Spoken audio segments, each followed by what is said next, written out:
सबसे पहले हम बात करेंगे दिव्या तंवर के बारे में। वैसे आप थंबनेल और टाइटल देख के समझ गए होंगे कि इस वीडियो के अंदर हम यूपीएससी स्कैम के बारे में बात करेंगे। लगातार आपको ट्विटर के ऊपर यूपीएससी स्कैम ट्रेंडिंग में दिख रहा है। पूजा खेड़कर केस के बाद में और भी ऑफिसरों के ऊपर अंगुली उठ रही है और इस बीच में हिंदी माध्यम के सर्चिट टॉपर जिसके अंदर दिव्या तंवर और रवि स्याग है, इनके ऊपर भी अंगुली उठ रही है कि इन्होंने फर्जी तरीके से अपने सर्टिफिकेट को बनाया और इन्होंने रिजर्वेशन का फ़ायदा उठाया। इस बीच में काफ़ी लोग इनको भ्रष्टाचारी आईएएस ऑफिसर, फर्जी आईएएस ऑफिसर भी बोल रहे हैं। हम समझेंगे आखिर में पूरा मामला क्या है। अगर हम बात करते हैं दिव्या तंवर के बारे में, तो इन्होंने 2021 के अंदर यूपीएससी के अंदर अपने रैंक को बनाया था और ये आईपीएस के लिए क्वालिफाई हो गई थी। इन्होंने ईडब्ल्यूएस का सर्टिफिकेट उस समय यूज़ किया था। इसके बाद में इन्होंने 2022 में फिर से यूपीएससी के एग्जाम को दिया और ये आईएएस के लिए एलिजिबल हो गई थी और इस साल भी इन्होंने ईडब्ल्यूएस के सर्टिफिकेट को यूज़ किया था। बात करते हैं इनके ऊपर आरोप क्या है। इनके ऊपर आरोप है कि ये पहले से आईपीएस थी, तो फिर इन्होंने ईडब्ल्यूएस सर्टिफिकेट को यूज़ क्यों किया। पूरी बात को समझते हैं। अगर हम दिव्या तंवर मैम के पृष्ठभूमि को समझते हैं तो आपको समझ में आएगा कि ये काफ़ी गरीब बैकग्राउंड से आते हैं और ये आप इनके घर की स्थिति और मीडिया के अंदर बताई जाने वाली फुटेज से समझ सकते हैं। तो ये ईडब्ल्यूएस के लिए तो एलिजिबल थी, फिर ये आईपीएस के लिए आईपीएस बन गई थी 2021 के अंदर। बट आपको ये बात समझनी होगी कि 2021 में इन्होंने ज्वाइनिंग नहीं ली थी और ये लीव पे थे और इन्होंने फिर 2022 के अंदर एग्जाम को दिया था। और ये बात आप बहुत सारे वीडियो के माध्यम से समझ सकते हैं कि ये उस समय कोचिंग के अंदर ही पढ़ रहे थे। ये लाइव हॉस्टल के वगैरह इनकी वीडियो आपने देखे होंगे। आप इस बात को समझिए कि जब तक आपके पास में प्रॉपर रिसर्च नहीं है तो आपको किसी टॉपर के ऊपर अंगुली नहीं उठानी चाहिए। काफ़ी लोग मुझे बोलेंगे कि आप इनके फैन हो सकते हो। आपको समझना होगा कि मैंने वीडियो के ऊपर बहुत सारे वीडियो बनाए हैं और टॉपरों के ऊपर मैंने आपको जानकारी दी है चैनल के ऊपर कि किस तरीके से स्कैम हुए हैं। मैं यहाँ पे किसी का फैन नहीं हूँ। मैं आपको ये जानकारी इसके लिए बता रहा हूँ कि अगर हम सभी ऑफिसर के ऊपर ऐसे ही अंगुली उठाने लग जाएंगे तो पूरा सिस्टम क्रैश हो जाएगा और पूरे सिस्टम में ब्यूरोक्रेसी से विश्वास उठ जाएगा। यूपीएससी देश की सबसे बड़ी एग्जाम एजेंसी रही है और इसके ऊपर विश्वास रहा है। इसे निकलने वाले बहुत सारे ऑफिसर मेहनत करते हैं और इस एग्जाम के लिए दिन रात एक करके एग्जाम को निकालते हैं। इसके बीच में बहुत सारे ऐसे लोग हैं जो फ्रॉड को भी करते हैं और ये फ्रॉड जब सामने आता है तो पूरी एजेंसी के ऊपर अंगुली उठती है। मैं इस बात को समझता हूँ क्योंकि इस एजेंसी की जिम्मेदारी बनती है कि वो फ्रॉड को ना होने दे और सिस्टम के अंदर सही से पारदर्शिता के साथ में एग्जाम को करवाए। गलती हुई है, सिस्टम से भी गलती हुई है, यूपीएससी से भी गलती हुई है। यूपीएससी के सबऑर्डिनेट एजेंसियां लाइक डीओपीटी हैं जिनका काम है यूपीएससी को ऑफिसर को कैडर अलॉट करना, उनको रिक्रूट करना, ये उनका काम है, तो उनसे भी गलती हुई है। पर इस बीच में अगर हम सभी ऑफिसर के ऊपर अंगुली उठाने लग जाएंगे तो मुझे नहीं लगता कि ये सिस्टम के लिए और एक अवेयर सिटीजन के लिए अच्छी बात है। मैं खुद सिविल सर्विस की तैयारी कर रहा हूँ तो मुझे पता है कि इस एग्जाम के लिए मेहनत तो लगती है और जब कोई व्यक्ति क्वालिफाई करता है और हम इसके ऊपर ऐसे डायरेक्ट अंगुली उठा देते, आई डोंट थिंक सो कि it is the proper justice for anyone और एनी ऑफिसर। हमें इस बात को समझना होगा। And then after we will talk about the IAS Ravi Kumar Syag. The case is that कि रवि कुमार स्याग के ऊपर आरोप ये लगा है कि इन्होंने 2018 में यूपीएससी के एग्जाम को निकाला था, तब ये आईआरएस बन गए थे। देन आफ्टर इन्होंने 2019 में एग्जाम को दिया और ये इंडियन डिफेंस अकाउंट सर्विस के अंदर सिलेक्ट हुए थे। फिर इन्होंने 2020 के अंदर फिर यूपीएससी के एग्जाम को दिया बट ये क्वालिफाई नहीं हो पाए थे प्रीलिम्स में। फिर इन्होंने 2021 में यूपीएससी के एग्जाम को 2021 के एग्जाम को दिया, एग्जाम को क्वालिफाई किया और ये प्रॉपर आईएएस बन गए थे। आरोप क्या है इस बात को समझते हैं। आरोप इनके ऊपर ये है कि ये पहले से सर्विस में थे, तो फिर इन्होंने 2021 में ईडब्ल्यूएस सर्टिफिकेट को यूज़ क्यों किया। आइए समझते हैं इस बात को भी कि ईडब्ल्यूएस सर्टिफिकेट के लिए क्राइटेरिया क्या है। आपको बाकी क्राइटेरिया आपको पता होगा कि इनके पास में इतनी जमीन नहीं होनी चाहिए, उसके ऊपर हम बात नहीं करेंगे। मोटा मोटी तौर पर समझते हैं जिसके कारण इनके ऊपर आरोप लग रहा है। आरोप ये है और क्राइटेरिया ये है कि अगर आपकी इनकम, आपकी और आपकी फैमिली की इनकम सबकी मिलाकर अगर 8 लाख से ज़्यादा है तो आप ईडब्ल्यूएस के लिए एलिजिबल नहीं हैं।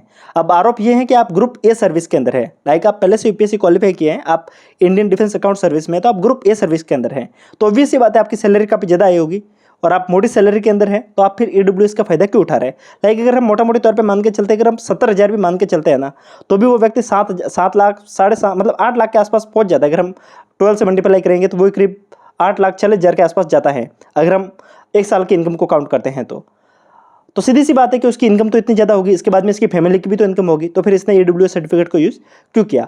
यहाँ पे इस बात को समझना होगा। मैं यहाँ पे रवि कुमार स्याग को कहीं पर भी डिपेंड नहीं कर रहा हूँ। मैं जानता हूँ कि ये लीगली सही हो सकते हैं बट मॉरली और एथिकली ये कहीं से भी सही नहीं हो सकते। सीधी सी बात है कि आप ग्रुप ए सर्विस के अंदर है, आपने ज्वाइनिंग ली है। और यहाँ पे इस बात को भी समझिए कि जब इन्होंने 2018 के अंदर जब ये आईआरएस बने थे तब इन्होंने ज्वाइन नहीं किया था। 2019 के अंदर जब ये इंडियन डिफेंस अकाउंट सर्विस के लिए एलिजिबल हुए थे तब भी इन्होंने ज्वाइन नहीं किया था। इसके बाद में 2020 में प्री दिया बट प्री क्वालिफाई नहीं हुआ, तब इन्होंने इस सर्विस को ज्वाइन किया और इस समय इन्होंने ईडब्ल्यूएस सर्टिफिकेट को यूज़ किया था। इस बात को समझिए कि सीधी सी बात है कि किसी व्यक्ति का प्री नहीं हुआ है तो वो तोड़ मरोड़ के किसी भी तरीके से अपने हित के लिए किसी भी हद तक जाएगा। मैं यहाँ पे इनको डिफेंड नहीं कर रहा हूँ बट मैं इस बात को समझा रहा हूँ कि ये हुआ क्यों। ये हुआ इसके कारण क्योंकि सिस्टम के अंदर प्रॉब्लम है। ऑब्वियस सी बात है कि सिस्टम ने हमारे देश का सिस्टम है ही ऐसा, ये देश का दुर्भाग्य है कि यहाँ पर कोई भी व्यक्ति अपने इनकम के लेवल को कैसे भी तोड़ मरोड़ के पेश कर सकता है। मैं कितने ही ऐसे करोड़पति लोगों को जानता हूँ जो अपने आप को नॉन क्रीमी लेयर में कैसे भी ला सकते हैं। आप भी खुद जानते होंगे, आपके कॉन्टेक्ट में भी बहुत सारे ऐसे लोग होंगे जो ओबीसी के नॉन क्रीमी लेयर में, उसके अंदर भी ये 8 लाख का प्रावधान होता है। वो सीधी सी बात है, गवर्नमेंट सर्वेंट नहीं है बट उनकी इनकम है आई, बट वो ऐसे आईटीआर को भरते हैं, ऐसे आईटीआर को बताते हैं और ये हो पाता है। और ये इस देश के अंदर प्रॉब्लम किसकी है? सिस्टम की। मैं यहाँ पे ये नहीं कह रहा हूँ कि रवि कुमार सहगल ने सही किया, मैं आपको ये कह रहा हूँ कि कंप्लीट ऐसे पूरा उसके ऊपर बखेड़ा खेड़ा करना कि ये एक फर्जी आईएएस है, ये एक भ्रष्टाचारी आईएएस है, तो मुझे लगता है कि ये जस्टिस नहीं है। ऑब्वियस सी बात है कि इनको लगा कि सिस्टम के अंदर कुछ ना कुछ लूप होल है तो उसको उन्होंने यूज़ किया। और यहाँ पे एक सवाल ये भी तो बनता है, क्या इन्होंने 12 महीने सर्विस की या नहीं की?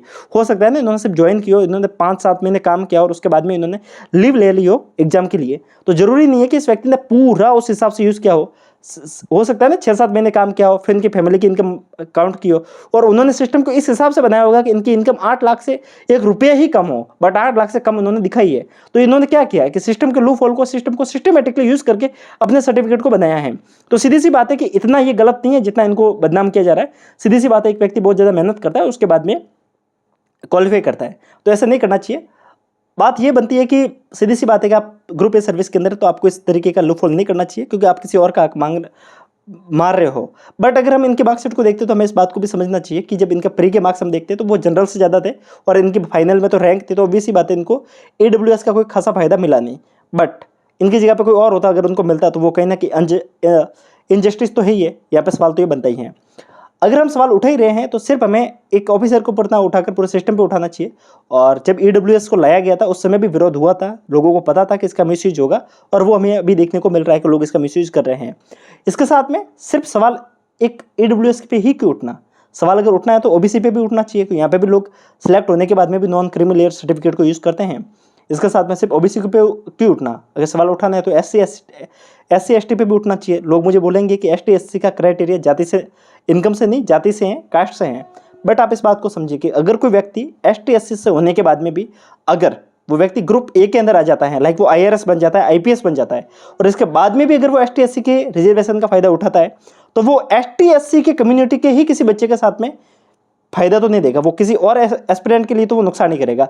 ऑब्वियस सी बात है कि आपके पास में सारे रिसोर्सेज आ जाते हैं। अगर आप एक बार IPS की पोस्ट पे, IRS की पोस्ट पे, ग्रुप ए की पोस्ट के ऊपर पहुंच जाते हैं तो सीधी सी बात है अब आप उचले लेवल पे पहुंच गए और मॉरली आपको फायदा नहीं उठाना चाहिए और आपका ये फायदा किसी आपकी ही कैटेगरी के किसी और व्यक्ति को मिलेगा, तो मुझे लगता है कि वो ज़्यादा जस्टिस है। यहाँ पे मुझे आप गालियाँ देने मत लग जाना कमेंट सेक्शन में कि आप रिजर्वेशन के खिलाफ बोल रहे हो। मैं रिजर्वेशन के खिलाफ नहीं, रिजर्वेशन को सिस्टमेटिकली रैशनली कैसे यूज होना चाहिए उसके बारे में बात कर रहा हूँ कि अगर कोई व्यक्ति, मैं बाकियों की बात नहीं कर रहा, मैं बाकी सर्विस की बात ही नहीं कर रहा, मैं सिर्फ UPSC के अंदर कह रहा हूँ कि अगर कोई व्यक्ति ग्रुप ए सर्विस के अंदर आता है और वो रिजर्वेशन का फायदा उठाकर आता है तो फिर उसको रिजर्वेशन नहीं मिलना चाहिए, ताकि वही रिजर्वेशन उसी कैटेगरी के किसी और बच्चे को मिलेगा तो वो ज़्यादा जस्टिस होगा और रिजर्वेशन का सही तरीके से यूज होगा। इन सारों के ऊपर हम और बात करेंगे कि UPSC के अंदर किन किन टॉपिक के ऊपर और रिफॉर्म करना चाहिए। वीडियो कैसा लगा आप बाकी एस्पिरेंट के साथ में शेयर कीजिएगा। बाकी थोड़ा सा आप सब्सक्राइब और लाइक और कमेंट करके मुझे बताइएगा कि आपको किस टाइप में कंटेंट सही लग रहा है। क्या मेरा इस वीडियो का इंटेंशन ये नहीं है कि मैं ये बताऊं कि कुछ गलत हो रहा है, ऐसे हो रहा है, मैं बस ये बताने की कोशिश कर रहा हूँ कि आज के टाइम पे यूट्यूब पे बहुत सारे ऐसे लोग हैं जो बेफालतू में अफवाहें फैला रहे हैं कि लाइक कि ये इतने फ्रॉड है, ये एक नंबर के भ्रष्टाचारी है और ये लोग मुझे मारने की धमकी दे रहे हैं। आपने बहुत सारे भी वीडियो देखे होंगे, इसके कारण मैं वीडियो बना रहा हूँ। तो इसके ऊपर हमें आवाज़ उठानी चाहिए और सही मुद्दे के ऊपर बोलना चाहिए। और जो भी गलत हुआ है, लाइक पूजा खड़कर ने जो गलत किया और UPSC के जो चेयरमैन है उन्होंने इस्तीफा दिया, वो सही ना, वो कहीं ना कहीं बनता है कि ये यहाँ पे इन्वेस्टिगेशन होनी चाहिए क्योंकि उन्हें सीधी सी बात है बहुत बड़ा भ्रष्टाचार हुआ है, तभी कोई व्यक्ति यहाँ पे ऐसा काम कर रहा है, तो इसके ऊपर इन्वेस्टिगेशन होनी चाहिए। और पूजा खड़कर के खिलाफ तो वैसे भी FIR हुई है, पर इसके साथ में और भी ऑफिसर है लाइक अभिषेक सिंह IAS, इनके ऊपर भी आरोप लगे तो इनके ऊपर कार्रवाई होनी चाहिए। मिलते हैं ऐसे वीडियो के साथ में, तब तक के लिए नमस्कार, जय हिंद।